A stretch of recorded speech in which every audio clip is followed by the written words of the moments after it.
নিজের ভিডিও দেখে নিজেরও হাসি পায়। অনেক লাউড এন্ড ক্লিয়ার ঘুরি আমার লেখা রেখা দিবি। আমি স্বপ্নে ফুপ্পিকে দেখি।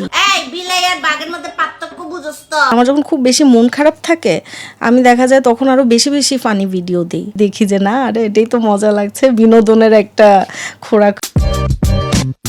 আপু আরেকটা বিষয়ে জানতে চাই, সেটা হচ্ছে আপনার ব্যক্তি জীবনে তো আপনাকে তেমন কেউ চিনে না। না ক্যামেরার সামনে তো শামস অনেক ফানি, অনেক মজা করে, বিভিন্ন ক্যারেক্টার প্লে করে। ক্যামেরার পেছনের শামস কেমন? খুবই বোরিং মনে হয়। আমি খুবই নিরামিষ টাইপের একটা মানুষ, সারাদিন ওই আমার নিজের ভিডিও নিয়ে ব্যস্ত থাকি আর খুব শান্তশিষ্ট চুপচাপ টাইপের। আবার হঠাৎ যখন কথা বলা স্টার্ট করি থামি না, তো এরকমই আমি। শামস তো সবাইকে হাসায়। হ্যাঁ আমি শুনেছি বাচ্চারা নাকি খেতে খেতেও আপনার ভিডিও দেখে, দেখে। ফ্যামিলি গেট টুগেদারে আপনার ভিডিও দেখা হয় আচ্ছা। বিগ স্ক্রিনে। এটা শুনেছি, কমেন্ট করেছি। তো সেক্ষেত্রে জানতে চাইবো, শামসের ভিডিও সবাইকে হাসায়, কিন্তু শামস আসলে ব্যক্তি জীবনে কতটা হ্যাপি, কিংবা শামস কি আসলে স্যাড হয় কিনা? স্যাড তো সবাই হয়, লাইফে সবারই আপস অ্যান্ড ডাউনস থাকে।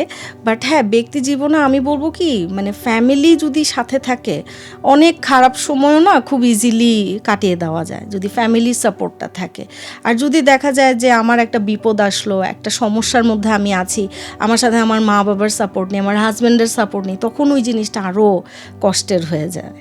তো মানুষের জীবনে খারাপ দিন আসেই, বাট আমি বলবো পরিবারের যে মিলমিশটা, যে বন্ডিংটা, এইটা যেন সবসময় স্ট্রং থাকে, অটুট থাকে, তাহলেই সব কিছু ইজি হয়ে যায়। এমন কি কখনো হয়েছে খুব মন খারাপ, বিষণ্ণতা গ্রাস করেছে একদম, কিন্তু কন্টেন্ট দিতে হবে? হ্যাঁ, এরকম হয়েছে তো।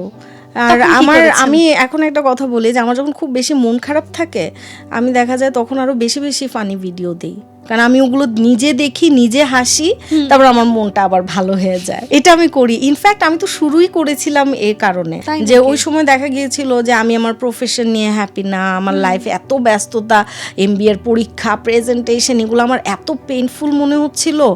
আর ক্লাস করাটাই একটা সময় মনে হচ্ছে যে আমি কেন, বিরক্তিকর। আর তার মধ্যে আবার বিয়ে করেছি, হ্যাঁ, ম্যারিড লাইফে দেখা যাচ্ছে আমার MBA এর জন্য তখন আমি মানে আছে না বিয়ের পরে মেয়েরা একটু মজা করবে, এনজয় করবে, এটাই পারছিলাম না। আবার করি জব, একটা স্কুলে, সব মিলিয়ে আমি খুবই আপসেট ছিলাম। এই তখনই কিন্তু ফানি ভিডিও বানানো আর দেখি যে না আরে এটাই তো মজা লাগছে, বিনোদনের একটা খোরাক হয়ে গেছে আমার। তো এইভাবেই শুরু। নিজের ভিডিও দেখে নিজেরও হাসি পায়। অনেক মানে নিজের আমি ভিডিও দেখার ফুপ্পিকে- আমি স্বপ্নে ফুপ্পিকে দেখি, বড় লোক ভাবিকে আমি স্বপ্নে দেখি, মানে অ্যাজ ইফ যে ওরা আসলেও মানে এক্সিস্ট করে, এই ক্যারেক্টারগুলা আমি এদেরকে নিয়ে স্বপ্ন দেখি। দেখে আবার আমি অবাক হয়ে যাই, আল্লাহ, মনে হলো যে সত্যি ফুপ্পি ওইটা, বড় লোক ভাবি এরকম। নিজের কোন ভিডিওটা দেখে খুব হাসি পেয়েছে আর মনে হয়েছে যে আল্লাহ কি বানালাম এটা? হ্যাঁ, ফুপ্পির অনেক ভিডিও। আমি বলি আমার রিসেন্ট কিছু পর্ব যাচ্ছে অসভ্য বৌমার, হ্যাঁ, এগুলা যত দেখি আমার খুবই মজা লাগে। ফুপ্পি আর ফুপ্পির শাশুড়ির যেই কথাগুলো হচ্ছে, কনভারসেশনটা খুবই মজার। তো আমি দেখি আর হাসি, আর মানে আফসোস করি আমার তো শ্বশুর শাশুড়ি নেই, বিয়ের আগে ওনারা মারা গিয়েছেন।